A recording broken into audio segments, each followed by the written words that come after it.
channels. Did you know? Recording locations for this album included a church, a castle, and a grain silo. Look for backing vocals by a minister, a prince, and a farmer. Okay, bad joke, I know. Tony launched his music career after getting laid off and secretly would like to be a vet. And yes, he is an excellent swimmer. You should see him in his Speedo. Bad joke, and then come right back to us. Yeah.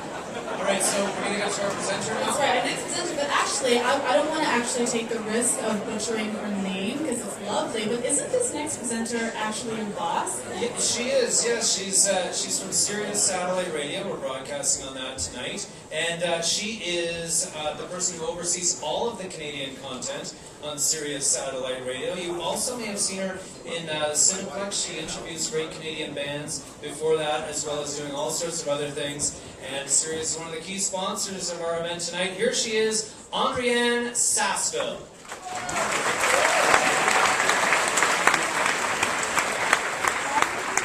Thank you, Sarah. Now, for some artists, writing and recording an album in the most perfect setting makes all the difference in the world. And Great Lakes Swimmers has a history, as Sarah just pointed out in her clip, of recording in very unique spots. We're talking about old churches, community halls, and even old grain silos. So when this new album, Lost Channels, was in the works, it kind of got me curious to see where Tony Decker was going to record next and where he was going to take this. And let me tell you, the tradition continues, because they've recorded parts of this album in the Thousand Island areas, and what a result. We are talking about great acoustics, and all the arrangements just beautifully and peacefully fall into place. Now, everything that Great Lakes Swimmers do is not really about the Speedo now, is it, Tony?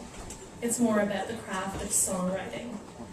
And they are so dedicated to their art, and you can definitely see it and truly hear it on Lost Channels. Pull out the beat-up couch, just kick back, relax, and drift away. Ladies and gentlemen, please welcome 2009 Polaris Prize nominees, Great Lakes Swimmers.